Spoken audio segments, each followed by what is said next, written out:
돈이 되는 뉴스 시작합니다. 오늘 한국투자증권 이프랜드예요. 김민진 차장 나오셨습니다. 안녕하세요.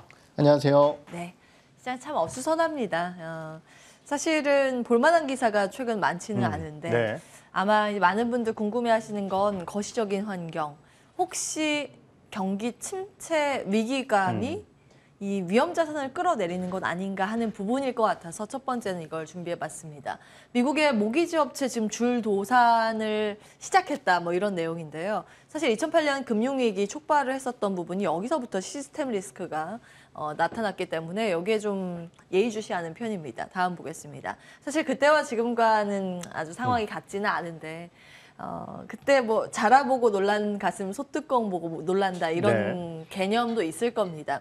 6월에 미국의 모기지 업체 퍼스트 개런티가 파산 신청을 했고 7월엔 스트라우트 모기지도 지금 운영 중단을 선언하면서 좀 우려감이 나타나고 있고요.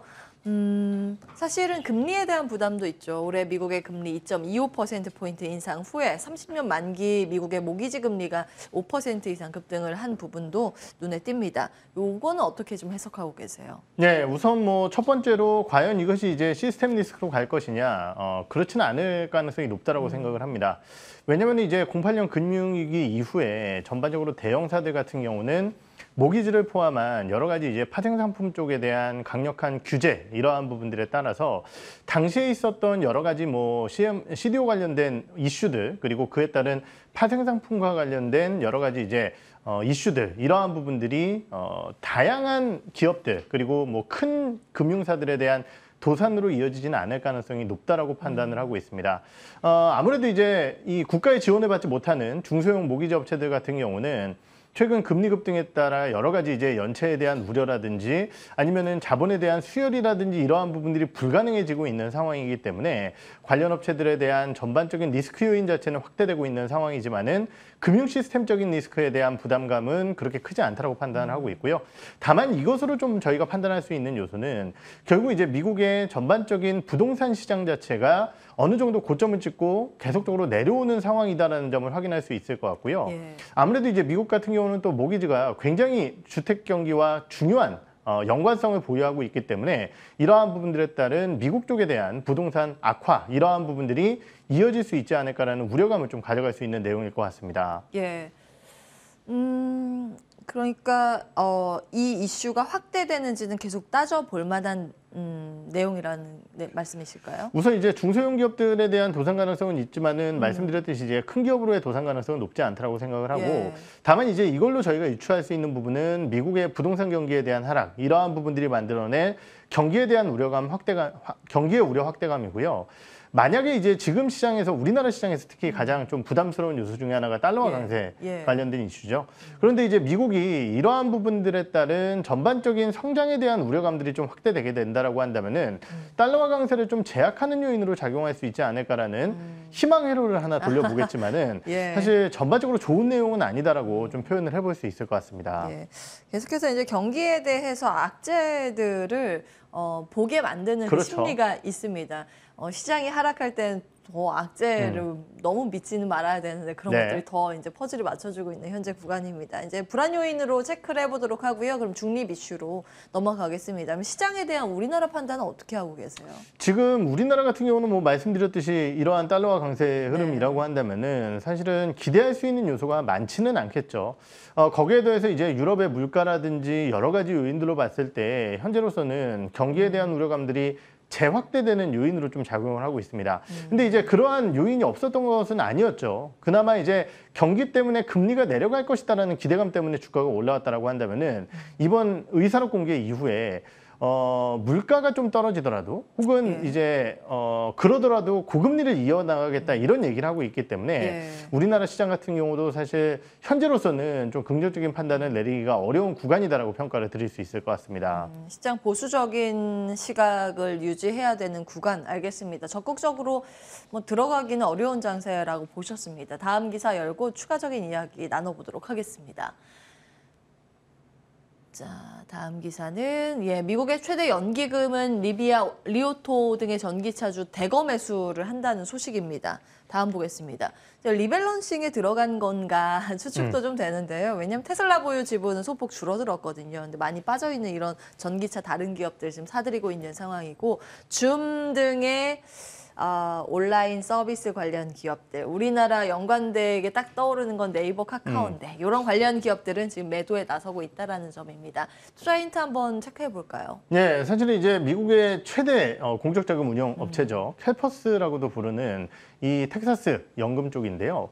이쪽을 저희가 살펴봐야 될 이유는 뭐냐면은 최근 재밌는 부분이 미국 달러화에 대한 강세 흐름이 나타나면서 이 정도의 흐름이라고 한다면 사실 외국인들의 매도가 좀 가팔라졌어야 되는데 재밌는 부분은 외국인의 매도가 그렇게 크지 않습니다. 맞아요. 자금 분석을 해보면은요, 미국 쪽의 자금 같은 경우는 좀 유입되고 있다라는 얘기들이 나오고 있고요. 유럽 쪽의 일부 단기 자금 같은 경우는 유출되고 있다라는 얘기입니다. 그 얘기인즉슨 장기적인 공적 자금 같은 경우는 현 시점에서는 주식을 조금씩 담아간다라고 해석을 할 수 있을 것 같고, 그렇기 때문에 지금 얘기한 캘퍼스의 움직임이라든지 이런 것들이 전반적인 미국의 장기 투자 자금에 대한 흔적을 좀 바라볼 수 있는 내용이 아닐까라는 판단이 듭니다. 지금 저희가 확인을 했듯이 전기차 관련 업체들에 대한 투자는 어느 쪽이든 진행이 되고 있다는 거죠. 지금 뭐 테슬라에 대한 일부 매도가 있었지만은 후발주자 업체인 리비안이나 리오토에 대한 매수세가 있었기 때문에 전기차 섹터 자체는 여전히 좋게 보는구나라고 판단을 해볼 수 있을 것 같고요. 그러한 상황 속에서 리오프닝 관련주들에 대한 흐름들이 나타나면서 오히려 온라인 관련주들을 좀 팔았다는 얘기는 우리나라 같은 경우도 관련 섹터 쪽에서의 흔들림을 좀 가져갈 수 있다는 판단입니다. 그렇기 때문에 결국은 현 시점에서는 우리나라 섹터 내에서도 결국은 일부 전기차 관련 섹터들에 대한 관심도 혹은 전반적인 온라인 관련 섹터들에 대한 제한적인 주가 흐름, 이러한 부분들을 좀 예상할 수 있는 수급 흐름이 아닌가 이렇게 생각을 해볼 수 있을 것 같습니다. 예, 뭐 제한된 수급이지만 그 안에서 우리가 따라가서 어느 정도 우리의 리밸런싱을 위한 투자의 아이디어로 접목을 한다면 어떻게 해야 될까요? 오늘 이제 관련주들 주가가 별로 좋지는 않아요. 맞아요. 아무래도 이제 전기차 관련주들도 좀 하락을 했기 때문인 것 같은데요. 그럼에도 불구하고 저는 LNF를 한번 좀 말씀을 드리겠습니다. 어제 이제 공시를 통해서 6,500억 가량 규모였죠. 자기 자본 대비해서 100%가 넘는 규모에 대한 투자 공시를 냈는데요. 내용은 결국은 이제 NCMA 90% 이상 그리고 단결정 양극재에 대한 시설 투자 공시를 했습니다. 이것으로 저희가 확인할 수 있는 내용은 지난번에 이제 LG 엔솔과 테슬라 간의 4680, 2170 배터리에 대한 투자 협약을 좀 맺었었는데요. 이쪽에 들어가는 양극재일 것이다라는 추측이 되고 있는 상황이고요. 결국은 LNF 같은 경우는 테슬라의 성장, 거기에 대해서 하이니켈 양극재 쪽에 대한 성장 흐름에 따라서 지속적으로 양극재를 공급할 수 있는 업체라는 어느 정도의 힘을 확인할 수 있는 전일의 공시가 아니었나라는 판단이 듭니다. 단기적으로야 전반적인 메탈 가격에 대한 하락 이슈, 이러한 부분들과 함께 뭐 테슬라에 대한 주가 하락, 이러한 부분들의 부담감들은 있겠지만은 중장기적으로 봤을 때 올해 하반기까지도 실적이 우상향할 수 있을 만한 기업이다라는 점, 거기에 대해서 시설 투자 공시를 통해서 장기 실적 성장 부분을 마련했다라는 측면으로 봤을 때는 조정 시에 관심 있게 지켜봐야 될 만한 기업이 아닐까라는 판단을 드려보도록 하겠습니다. 네, 이렇게 뭔가 투자 공시가 나오는 거면 특히 이제 공장에 증설한다는 이슈 같은 경우에는 완공쯤 다시 보는 건 어때요? 지금 일단은 기업 입장에선 돈을 들여서 투자를 한다는 거니까. 그렇죠. 근데 이제 돌릴 때쯤 되면은 감가상각비라는 게 또 반영이 돼서 그 부분에 대한 부담감들이 좀 발생이 돼서 실적이 이제 떨어지는 경우가 있습니다. 아, 그렇군요. 최근에 이제 시장에서 특히 이제 상반기 같은 경우에는 시설 투자 공시 이슈와 함께 주가가 올라가는 경우가 많았었죠. 물론 이제 동일한 시장을 가정하기에는 어렵겠지만은 결국은 이러한 포인트는 주가 반등 시에는 동사의 주가에 대한 탄력도를 높일 수 있는 요소라는 측면에서 지켜봐야 될 뉴스가 아닐까 이렇게 생각을 하고 있습니다. 그때 되면 늦을 수 있다. LNF는 조금 긴 호흡이지만 이제 주가 매력적인 가격이 올 때마다 모아가는 전략 괜찮다는 의견 주셨습니다. 전기차 배터리 이쪽 전체 섹터는 어떻게 보세요? 최근에 이제 주가가 제일 센 쪽을 살펴보게 되면은 리사이클링 관련주들이 폐배터리요. 또 상당히 좋은 모습을 보이고 있어요. 이유에 대해서는 뭐 잘 아시겠지만은 미국의 이제 IRA 법안에 대한 통과 이슈가 있습니다. 지금 이제 IRA 법안에 대한 내용을 살펴보게 되면은 결국은 이제 미국 쪽 그리고 혹은 미국과 FTA를 맺은 국가들에 대한 소재를 사용해라라는 부분이겠죠. 그런데 그 소재가 해당 국가에 땅을 판다고 해서 무조건 나오는 게 아닙니다. 그렇다라고 한다면은 결국은 소재에 대한 수요를 공급할 수 있는 국가가 많이 없다라는 측면이고, 그렇다라고 한다면은 당연히 시장에서는 폐배터리 관련 쪽에 대한 리사이클의 수요가 늘어날 가능성이 매우 높다라는 거겠죠. 그런데 이제 폐배터리 리사이클링 같은 경우는 아무래도 이제 전기차 쪽에서 직접 폐배터리를 뽑아내야 되기 때문에 해당 국가 쪽에 대한 전기차 시장의 성장과 궤를 같이 할 수 있다는 부분이고요. 거기에 대해서 그 국가에서 직접적으로 뽑아내기 때문에 아까 말씀드렸던 다른 국가 쪽에서 나오는 메탈이 아니기 때문에 IRA 법안에 대한 저촉이 되지 않습니다. 그렇기 때문에 지금 이러한 법안 쪽에 대한 리스크 요인에도 불구하고 폐배터리 관련주들이 좀 강세 흐름을 보이는 요소가 이러한 내용이 아닐까라는 판단을 드릴 수 있을 것 같고요. 예. 양극재 관련 업체들 같은 경우는 아까 말씀드렸듯이 메탈 가격 하락에 대한 우려감 때문에 전반적인 주가에 대한 흐름 자체가 조금은 쉬어가고 있는 구간이라고 한다면은, 반면 이제 새로운 이슈들을 좀 만들어내는 기업들이 있죠. 뭐 태양광과 그리고 음극재 쪽에 들어가는 실리콘을 같이 하는 기업이라든지 아니면은 뭐 소재 기업까지 뛰어든 기업들. 제가 이제 뭐 기업명까지 말씀을 드리진 않겠지만은 얘기해 주세요.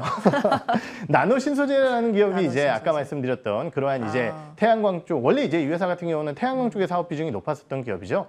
이러한 기업들도 하나 관심을 볼 수 있겠고, 대보마그네틱 같은 기업은 이제 탈철 장비를 하는 기업입니다. 그런데 이러한 장비뿐만이 아니라 결국 이제 소재 사업까지 좀 확장을 시키고 있고, 이러한 부분들에 따른 밸류 확장을 좀 꾀하고 있는 기업입니다. 그렇기 예. 때문에 이렇게 후발주자로서 올라오는 기업들의 관심도도 한번 가져가 보는 게 어떨까라는 배터리 쪽에 대한 의견을 드릴 수 있을 것 같습니다. 예, 좋습니다. 왜냐하면 미국의 최대 연기금도 지금 리밸런싱 하면서 올라가는 건 조금 팔고, 네.